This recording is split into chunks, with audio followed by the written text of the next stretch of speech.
Yes, guys. Yes, I know it's just me today, but you know what? James will be here soon. He's the man at the stadium, so he's just making his way back. But what a win! Absolutely amazing win from Tottenham. I cannot believe that we scored 5 goals the way we did. I thought it was going to be a much, much closer game than this, but clearly Everton did not enter this game the way they were supposed to. They played that high line, and we took advantage of that. Let's bring in a few people here. We got Ayanami, super wank losses 5-0 at 3-point lane. Yep, exactly. Adrian Coys. Yep, Ayanami Coys. Exactly. What a win today. The way that I see it, is it really surprising? The scoreline at the moment? No, we're gelling well. Bentancur's back. We got Doherty and Sessegnon playing exactly the way that I was saying. The right wing back, the left wing back positions, that's their natural positions, and they're playing it properly. Exactly. It's 100% exactly how I've been saying it, that our wing backs, we need to focus on the ones who naturally play in those positions. Sessegnon, for example, that first goal, what a great way. Every single game, he's just getting better. I'm just very surprised at the moment at how he's doing. Ayanami here, wing backs on fire today. Exactly, Ayanami. To me, honestly, Doherty, good job, man. What a nice comeback from him today. I really think that, like we were discussing yesterday in the podcast, I really think that we need to give Doherty a better chance here. He is a natural right wing back position. And I think it summarizes it perfectly, and it's no surprise. And I keep repeating it, and I will continue to repeat it. Emerson, personally, is a good right back, but we're not playing in a style that has a right back. We have right wing backs. So I think it's time for him to go. And Doherty's really coming into form here. Now, does that mean that he's going to be the starter? I don't know. We could still bring someone better, personally, but he's a really good second right wing back. Look at the way he's been playing today, and every single game he's just getting better and better. Adrian, Kulusevski, man, what a guy. He really is that third forward player that we needed, right? He's digging deep, and he's linking up with everyone, including Bentancur, which allows Kane to run up. It's exactly what we've been missing. Just a left-footed guy to put something different into this team, because we didn't really have a true natural left-footed player who can provide just a completely different angle and almost be like lethal on that end. But yeah, we got here Leo Ball. Doherty's turning up, and I'm impressed. Correct. That is exactly what I'm thinking. Honestly, our wing backs today were really the star players, besides obviously one man, Harry Kane.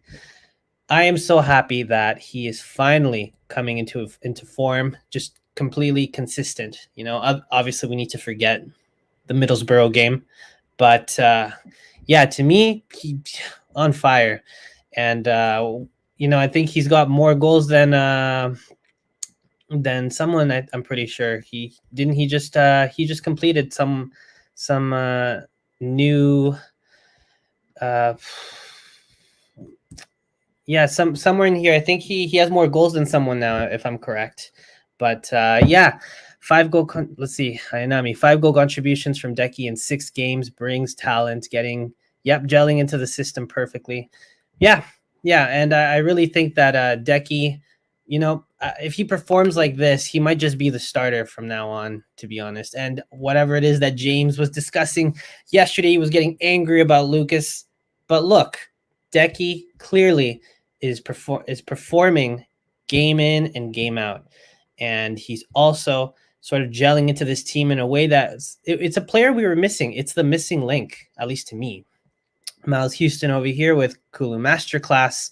Exactly. The fact that he was able to sort of find his form by going deep is the perfect way for me, at least, because he also, the thing he doesn't have is pace, right? And in a perfect world, he'd have all the things he does plus the pace. But I think it works perfectly that he comes in deep, lets Son and Kane stay up, and sort of just gels in with the midfield. but he also has that sort of prowess because he's left-footed. So it's just a completely different type of lethalness that he has. Miles Houston, more goal involvements than Jack Grealish. Well, I mean,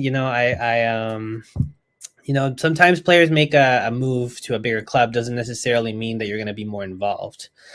But I will say, I think that Everton is in deep trouble here. And sorry, Dele Alli, I thought that this, I thought this would be much tighter once again. But I really do feel bad for Dele Alli at the moment.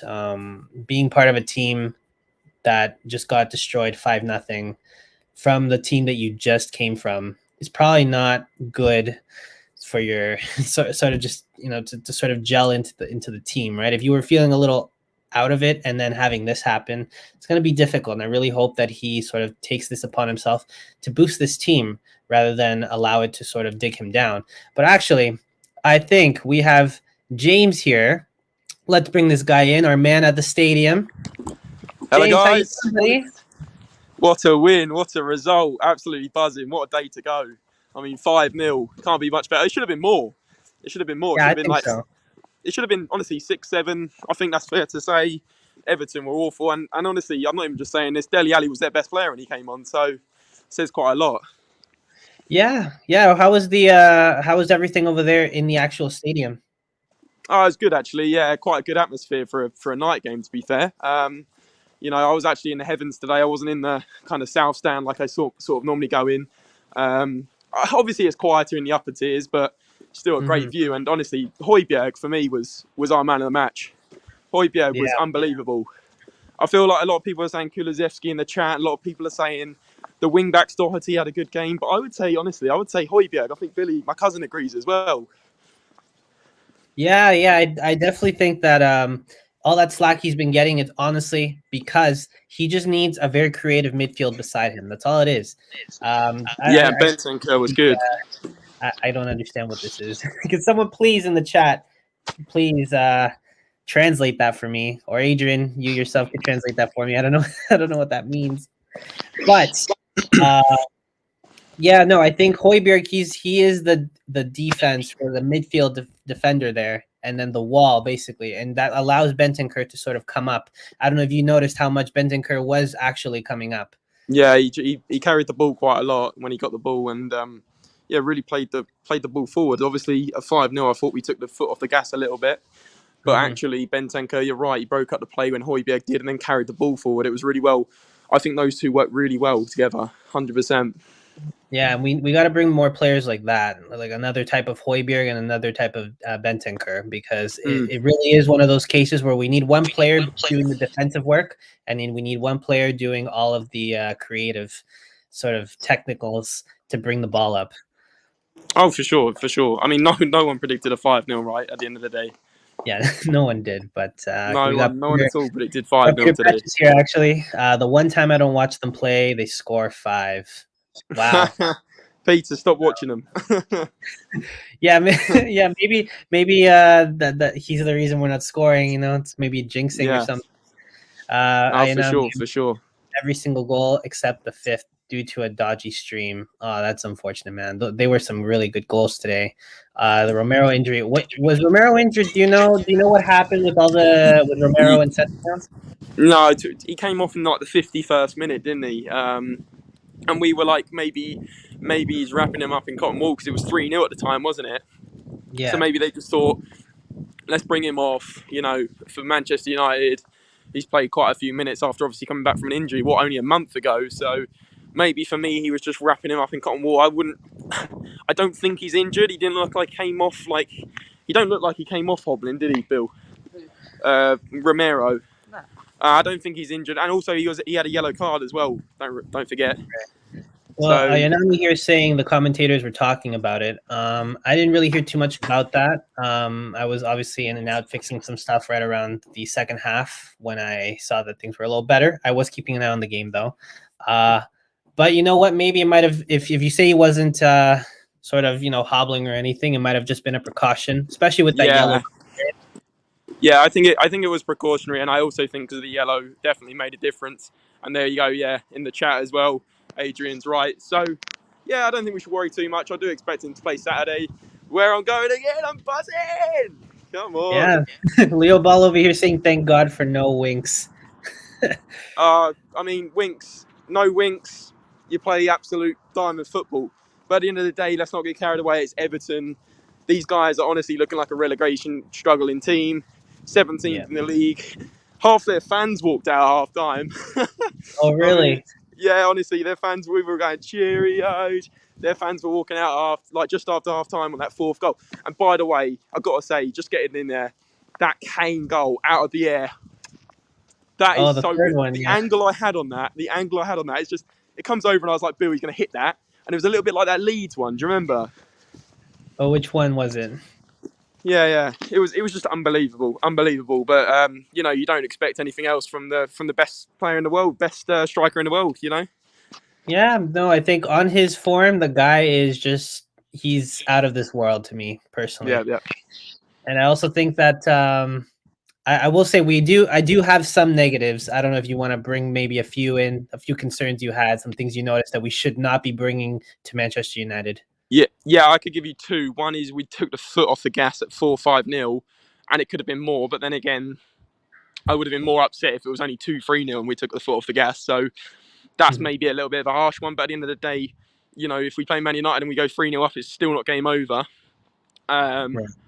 And maybe the other thing is there was a lot of times, especially in the first half, where we were going down the right-hand side and Sessegnon was free a lot of the time on the left wing back, and he was screaming for it and no one was recognising him. I think Kane played a ball and pinged it, and then they started realising he was in a lot of space, but maybe just the vision to switch to wing back, I think we need to get a little bit better at. Yeah. All right. Well, definitely. Something I noticed was that we had a lot of chances and we didn't really do much with them. Yes, we scored 5, but it could have been so much more than that. So, sorry, 1 second, Jay. Yeah, no worries. Well, you guys, I don't know if you noticed, but for me, it really did feel like we could have been we could have had 5-0 way earlier in the game. And unfortunately, when you go up with someone like against Manchester United, you have to take those opportunities because you're not going to get 5-0 type of chances like that after. Let's say you get 10 really good ones and half of them come in. Yeah, That's be yeah. the case. It could be the case, but probably not against. Listen, Manchester it'll be a tighter game on Saturday for sure, and we'll need to take more of our chances because, like I said, it could have been 7 or 8. But listen, guys, I'm about to get in a taxi, so I'm going to have to hop off. But listen, guys, absolute pleasure. Big up the chat. Make sure you hit the like button as always, and Andre, big up the grind. We'll see you again very, very soon. Of course. Thanks, James. Good luck Take care, getting guys. home, All the man. best. Come on, you Spurs. Well, guys, I'm glad that James was able to hop in for a little bit. He was the man on the scene. But yeah, for me, those were a couple negatives that I saw. The fact that we didn't take all our chances, we should be burying those. Especially, there was one chance where Son could have passed it to Sessegnon, he didn't, and he once again did that thing where he wants to go all the way, and I respect him for that. But at the end of the day, when you're going up bigger teams like Manchester United, you gotta sort of look around because you're not going to get that many chances compared to against an Everton team that is sort of in a relegation battle at the moment. Another issue that I found is that we were getting dispossessed a lot. And yes, we were doing our best to sort of bring it back. But the issue is when you go up with a bigger team, getting dispossessed like that is very, very, very dangerous. And we should not be playing with fire like that. Let's see what we got. Ayanami, very excited to see Harry Maguire on the weekend. Well, I mean, that guy, you know what, Manchester United, I really hope that Harry Maguire gets better for you guys, or else it's a lot of money down the drain. I'm scared of Elanga, Bruno, Sancho. Yeah, Elanga has been, he's been quite the star for Manchester United these days. And I'm very curious to see how he does against us. I wonder if you guys know whether or not Ronaldo will be playing against Tottenham on Saturday. I know that he didn't play recently, and there's this whole thing now going on that apparently he might have gone to Portugal, and I don't know, maybe some scapegoating thing going on, but I really hope that that's not the case. But at the end of the day, you know, if Ronaldo doesn't play, I, as a soccer fan, would love to see him play, but as a Tottenham fan, would rather he not play, of course. Leo Ball says Kulu also did the same. It was a bit selfish play. Yeah. And I mean, sometimes you can be a bit selfish, especially when we were winning the way we were. I just found that most of the sort of selfish play was happening at the beginning of the match for Sun. And you can't do that when the score hasn't really, it's not really in our favor yet, right? You can be a little selfish later because you're just trying to sort of get some goals, just try something out, right? But not when you just started the game. Especially because you want to get the ball rolling immediately, right? And that's sort of, we got lucky because we got an own goal first to sort of get Everton somewhat nervous, and then we just capitalized on that. But hopefully, I'm sure Conte will look at that and be like, we cannot afford to do this in against Manchester United. Adrian here, Lindelof, Elanga, Kulusevski. Yep, lots of Swedish people there. Miles Houston, it doesn't matter if he plays, Pinaldo's finished. All right. Well, you know what? The thing is, yeah, he is he's getting, a lot older, but I still think the guy's class, to be honest. Manchester United, a lot of games he rescued them from from a losing position. I'm unsure if maybe he's carrying a injury, and that's why he's been playing kind of, bad. But at the end of the day, respect is always warranted to Ronaldo. The guy is just a baller. How many players can play at the level that he's playing at the age he's playing? I mean, I think both teams will have strong attacks, but they will both suffer from shaky defenses. Yeah, and it really has been sort of an issue at the moment, at least for the top four. It's just the fact that our defense isn't as good. Yeah, and Manchester United, Harry Maguire, man, very inconsistent player. And it's really hard to see. I watch Mark Goldbridge talk about him, and it's hard to see him talk about this player who Manchester United spent a lot of money on him, and he's not playing to the level that money sort of is warranted, right? And Dombele is a good case for us. We spent a good amount of money on him, and we were paying him a tremendous amount of money, and he was not playing to the level of what we were paying him. If we were paying him less, I don't think the criticisms would be as harsh. And it is really the case of you get paid more than we expect more. So, but we'll see what happens when that game begins, right? On the day, things can change. And at the end of the day, Conte could decide to change the tactics around a little bit and see their weaknesses and go from there. But man, I don't know if you guys saw the Man City game against Manchester United. Sancho, man, what a goal. We got to watch out for him. That guy, he's clearly, he's got a deadly footer, and the last thing we want is to leave space outside the box, which we clearly do a lot. Wolves, Southampton, it's always these cases where we give them space outside the box to cross in or to shoot. So I really hope that Højbjerg and Bentancur get that covered. I think playing a high line might not be very smart for us. I really hope we stay back a little bit. And we'll see what Manchester United does, right? That's the issue that Everton did, is they decided to play a high line against a team that is very counterattacking. We are known to do that, especially Conte. That's sort of his tactic, is to counterattack as soon as there's a chance. And that high line, when you have someone like Heung-min Son on the pitch, I don't know why Lampard played the way he did. He really approached this game.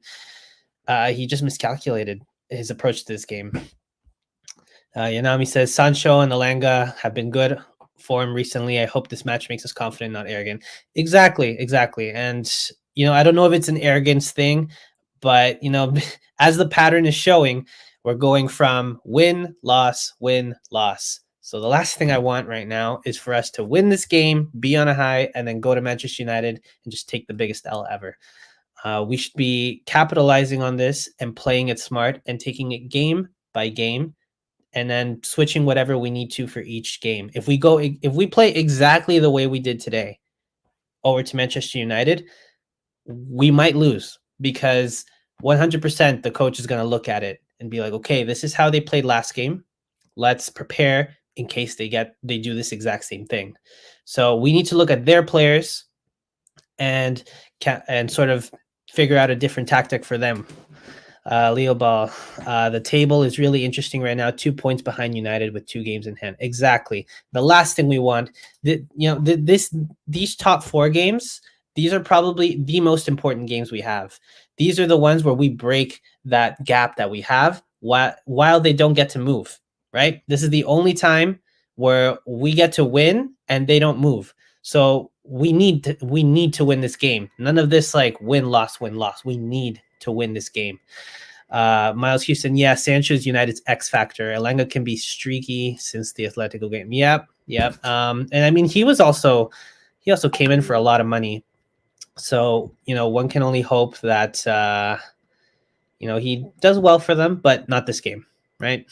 That's the way I see it. Ayanami says, I truly hope Conte and the players use this prep time effectively. We have to be prepared for anything. Exactly. We have till the weekend. I'm sure that Conte will prepare them for this. And and I guess we'll see what happens. But to me, personally, I just think that, I've seen some really, really crappy Manchester United games where we have just let them bully us. And I've seen some games where we've bullied them. So it really is on the day.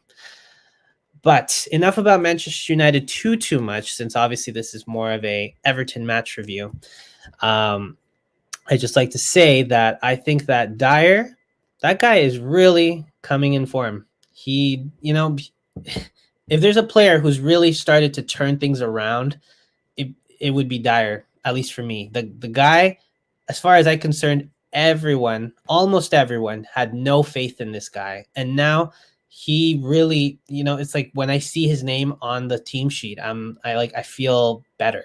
I'm like, okay, we have at least 2 defenders who really I can count on. Davies, to me, I'm still going to be a bit iffy. Mainly because, again, as James says, and I'll say it for him, it's paper over the cracks. I have not seen consistency from him, but Dyer, on the other hand, his stats show differently. And even today, he almost scored. That would have just been just taking his game to the next level to be able to score. It's been a while since he scored, actually. Ayanami says, love Dyer's interceptions. He stopped a lot of clear chances. Exactly. And to a point, actually, I think he was playing a little better than Romero, to be honest, because Romero had a few sort of rash decisions. There was, I think, in the first half, he completely just like wiped out Richarlison. I was like, what are you doing, man? And like Richarlison knew he was going to do it because he just kicked the ball out. Like the ball was going out. There was no need to tackle him. But that's how obvious Richarlison knew. Like that's how obvious it was. Richarlison knew that he was going to swipe him like that. And I'm sure Lampard looked at his game and was like, look, this guy's a little bit, he has some weird decisions. So when you get the chance, look for the foul from him. So I really hope that Romero starts to sort of think about these specific things, because it's these little things that Romero has that sort of screws us sometimes. You have the fact that he pushes up a lot, which sometimes sort of leaves us hanging back if the midfield, the forwards get past him, then Dyer and Davies start sort of freaking out because now there's a huge gap and Romero's all the way up there. Then you got the fact that he has some rash decisions like the one from today. So, but again, not trying to make this the Romero sucks show or anything, because I do think that Romero is a very good defender, but obviously he's still young. There's much to learn. And I hope that he improves from this. But in general, the Romero was good today too. Leo Ball, Conte can make Dyer world class. Eric, Virgil, Van Dijk. Well, Mourinho saw something in him, right? And although Mourinho left in the way he did, Mourinho, he's still, he knows what's good and what doesn't work, right? And if he had faith in Dyer, then I'm sure Conte looked at him, saw the same thing. That's 2 managers now that look at Dyer and go like, this guy's good. Got to keep him in the starting lineup. Whether or not that means that, maybe in the long run, he might get replaced, we don't know.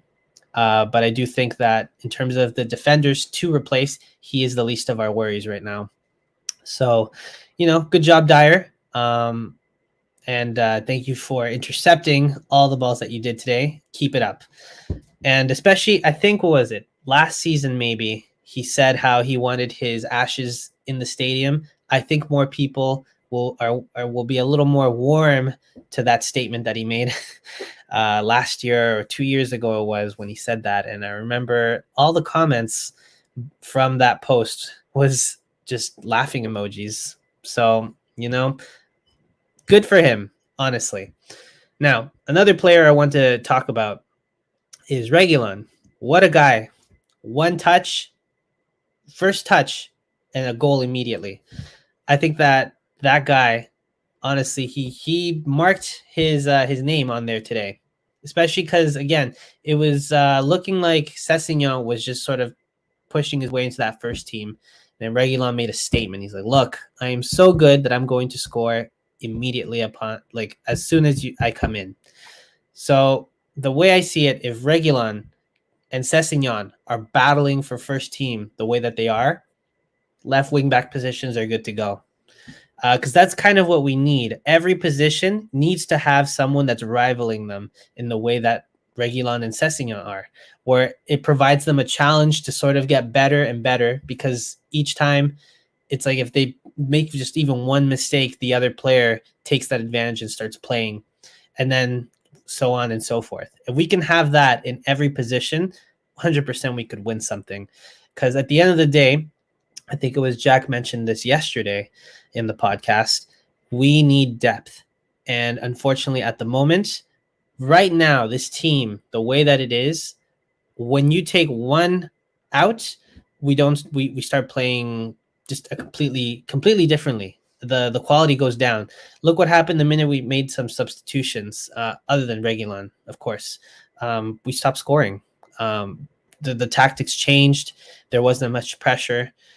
And that's an issue, obviously, if an injury comes around, right? We're lucky at the moment that we're seeing that Sessegnon is really stepping up and providing Reguilon with a challenge. But when you look at other positions, there isn't really a challenge. Who's challenging Kane? Who's challenging Son? Who's challenging Kulu? If anything, or I guess I'll call him Decky, right? When you think about it, Decky, that's his position now. He has no problem. The only reason he really gets substituted is if he's tired, and Bergwijn will have some time, or Lucas will get some game time just to fill it in, right? But other than that, as far as I'm concerned, Decky, that's his position now. But we need to bring in someone that makes Decky, really 100% concentrated at all times, because if at any point he starts sort of getting out of form, the other player can come in, and it won't be this huge drop in quality every time they do, right? And the same thing in terms of other games, right? Because right now we only have the Premier League. That's all it is. But now when you add other games like the FA Cup, the Carabao Cup, and the Champions League, that's also going to be something where you got to rest the players. Conte, we talked about that one. If Kane gets injured, our season is basically over. You know what? It's sad to say, but yeah, especially the way that Son is playing at the moment. He played much better today, but without Kane, I don't think we would have scored as much. Son would not have been able to. He had a lot of wasteful moments there. So, we need to bring in players that can challenge every single position. For me, it starts with our center backs. You bring in one more midfield to sort of rotate, and you bring in a right wing back. We have some issues there. That right wing back position is open. The fact that Doherty is making it in there, even though I've said that's his natural position, he's playing well because that is where he played at Wolves. He has no one to challenge him. I'm sorry. Emerson, he's a good right back, but that's it. Leo Ball, don't worry about Kane being injured. Look, and the same thing there. You have your youngsters who want to learn from the big boys. But at the end of the day, if Kane gets injured and we bring in Scarlett, that's big shoes to fill. And I don't think that's going to do our youngsters well to have to put that much pressure on him, right? So the only other, I guess, alternative would be to sort of switch the formation around, and we do not have the players to switch the formation around at the moment. So hopefully in the summer we can get some stuff going. All we can do is look forward now, and just really take this win and carry this morale into the next game and hope for the best, and none of this win-loss, win-loss. But at the moment, I will not lie, I am a little nervous. I don't know about you guys, but the fact that we win and then we lose, doesn't matter what team it is, really scares me, right? Because we won, we lost, and then after we won, we went to Middlesbrough and we lost, just to follow the pattern. So, I really, really hope that Manchester United, we go in there with our heads held up high, and we find their weak points, and we do our best to just use those weak points and just capitalize on them. Mr. K, hi guys, #Kois. #Kois, man. I hope you saw the game today and you saw all the goals. It was absolutely incredible what I saw today. And again, I feel bad for Dele. It was a reunion, and I'm pretty sure even at one point Dele Alli was tackling Kane and stuff. It was kind of an interesting game for me to see that, because I really used to love Dele, man. That guy was something else. And then it happens though, right? I'm really against bringing academy players into our team, as we're in a desperate and tight situation in the best league in the world. We can experiment with them in the UECL or FA Cup as we are out. Yeah, and that's the thing, right? We experiment with these players, but as you saw in the UECL at the beginning, we weren't using them properly because we were still losing, because we really needed to rest our bigger players. And I think that's the biggest problem, that after you have those players to rest, not only is the depth very weak, but the youngsters then don't get that opportunity to play with real quality players. That's why we were losing the games that we were in the group stages, because we didn't have any quality players really on the pitch to sort of carry the team. We need to have our whole squad be top quality. Mr. K, I was at the stadium. The whole stadium cheered Dele at the end when he came on. Yeah, I heard that. I was watching it on my TV, and I saw that I heard that they were chanting his name. So that made me really happy. You can never forget people who've come through the academy, and MK. He's an MK Dons player, obviously, when we came in, but he's done so much for this club, and he's given so much for this club, regardless of what's happened. And it really was bittersweet when that happened. Me and James were both very, we didn't hide our sort of that horrible feeling that we had. It was like, Dele's gone. As much as people were saying it's time for him to go, when it happened in that moment, it was sad, right? Because no one wants to see our players sort of fail, even though, for example, Winks, right? At the end of the day, I've always said, as long as they wear a Spurs shirt, I'm going to want them to do well. So, when Winks was starting to play well, I was very happy for him. I'm like, thank God, because that guy was not playing well. And then he went back to his usual form. And it's really sad to see that. But sometimes it's not a lack of effort, it's just a lack of talent. And it is what it is, right? I'm not going to sit here and say that Winks isn't trying, because, well, I'm not Winks and I don't know him. And I want to think that as a Tottenham player, he's wearing it proudly and trying his best. But sometimes best just isn't good enough, right? And we need to bring someone with better quality. Hey, man. Yeah, it's just me today. James was at the stadium as well, actually. He got to see the game, 5-goal thriller. Not even really thriller, just more like 5 goals for us. Everton scored though, but for us. But yeah, and again, on going back to that Winks thing, and that's sort of the issue with a lot of our squad at the moment. It's not that they're not trying. It's just the issue that we have players where it's not the effort, it's just the talent. We need better quality. Everton was really poor. We took our chances, could have scored more. Exactly. And that was something that I pointed out earlier, that we cannot go to Manchester United and be wasteful like that, because we will not get the amount of chances we did.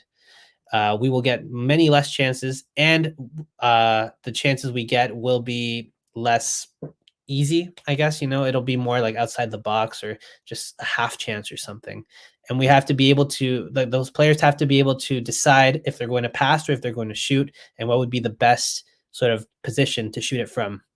The fact that Son had a few runs where he could have just easily passed it to Sessegnon for him to score, or Decky the same thing, that makes me a little worried, because those say that with the Manchester United game you get rid of half of our chances, and 2 of our chances are those 2, and we didn't sort of capitalize on them, and then Manchester United actually does score a few. That makes this game, we end up tying it, and then there you go. There goes our 2 games in hand. We have now 1 game in hand, and they also got a point, so we didn't budge anything.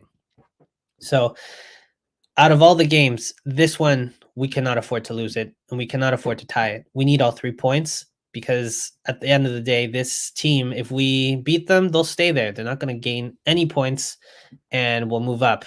So I want Bissouma in the summer. Yeah, I still think about that game. That guy was very, very dangerous. It just sucks that the people in front of Bissouma were not very good. If you guys remember, clearly there was one where, I can't remember his name right now, but clear chance on his own, and then he just passed it to Lloris. I was like, wow, all right. I mean, I'd be mad if I was Bissouma, to be honest, but yeah, I would think about maybe bringing him in, but it would depend on Conte's style, right? If Bissouma can play that sort of defensive role, but to be creative, then that's fine. If not, we might have to look for someone who does some defensive work. Because the issue is, for me, it looks like he likes to play with 1 defensive wall and 1 creative defender, right? So you got Højbjerg, who's your wall. You got Bentancur, who's defensive naturally, but he's very, very creative and pushes the ball up. If we don't have that, then it's not going to work. Look what happens when he plays beside Winks. Nothing happens. The creativity immediately stops the minute it reaches Winks. It's just pass to the side, pass to the back, and maybe some small passes to the forward. But that's what Højbjerg's doing, except obviously in a much more defensively, not losing the ball from a first touch, and also getting forward sometimes. But that's why the other player needs to also be defensive to allow Højbjerg to come up. When the other player is just a pure center, sort of box-to-box guy, it's not going to happen. Which Spurs team is better? Old average Tottenham team where we win against momentary losers, lose against momentary winners, or this unpredictable Tottenham team where we don't know what to expect? See, that's a hard one, because I think on both ends, my heart ends up breaking many times. So honestly, I kind of prefer this one at the moment, just because of the project that's sort of in the context of it, right? The fact that we're unpredictable, but we have, when we're good, we are amazing, and knowing that we can build on that is perfect. Bentancur was still a little green. He needs time. Decky's already there. Both can only get better. Exactly, Mr. K. And I really do think that Bentancur, with time, will begin to gel more. And the more we upgrade, the better players that are around him, the better we'll be, and the more consistent we'll be. And same thing with Decky as well. He is coming into form. And the fact that we can already say to a point that that position he plays is secured says a lot about the depth that we have. Ayanami, we need to be a lot more accurate and precise, as we aren't going to be able to pass a goalkeeper like De Gea as easy as Pickford. I think some of our goals were very lucky. Exactly my point. I think going into the Manchester United game, and we'll talk about this more in the match preview, James will be back at that point, and we'll have our 3 player picks and everything. I really do think that from what I saw today, it was great, but there's a lot to look at in terms of being dispossessed, in terms of wasted chances, in terms of rash decisions from some of the defenders. Those issues need to be looked at for the next game, because we are not going to get as many chances. We will have a lot more pressure. And if we do get dispossessed, there will be a lot more, the quality is much better. It's not going to be easy to just get the ball back once we're dispossessed. So hopefully, at least those 3 points are at least the ones that stuck out for me in terms of criticisms. For pros, again, Kane was amazing. Our wing backs are getting better and better every game. I like the fact that the left wing back position is a rival type of relationship there between Sessegnon and Reguilon, and we need that for every position. And I like the fact that we are sort of realizing that the midfield requires one wall, one creative defensive midfielder. If we can get another wall and another creative defensive midfielder, we'll be golden. Because the idea is we want a team that no matter what we rotate or who plays, the quality does not drop. Mr. K, ref was a little sus. He gave a lot of decisions to Everton. He gave them no yellows, was kicked to us though. To be fair though, that Romero swipe was it was bad. I looked at it. I was like, wow, dude, what are you doing? But we won. So I'm gonna look past that and just say that at the end of the day, we have to be winning this way because the ref can be sus all he wants, but if we're winning 5-0, whatever, right? Bentancur at some points reminds me of Brozovic. Really like his passing. Exactly. His passing is, I don't know how he's able to do the passes he does sometimes just between the players. It just flies by and gets to exactly who he wants. We were really missing it. I like that I'm getting used to seeing that because the first time that Bentancur played and he made passes like that, it was so refreshing to watch and made me realize how uncreative our midfield had been for about a season now. So, pushing forward, let's think about those things. And I think that's good enough, I think, in terms of good analysis for today. Thank you, everyone, for joining me. And next video, we'll also have James. Anyways, take care, everyone. And come on, you Spurs.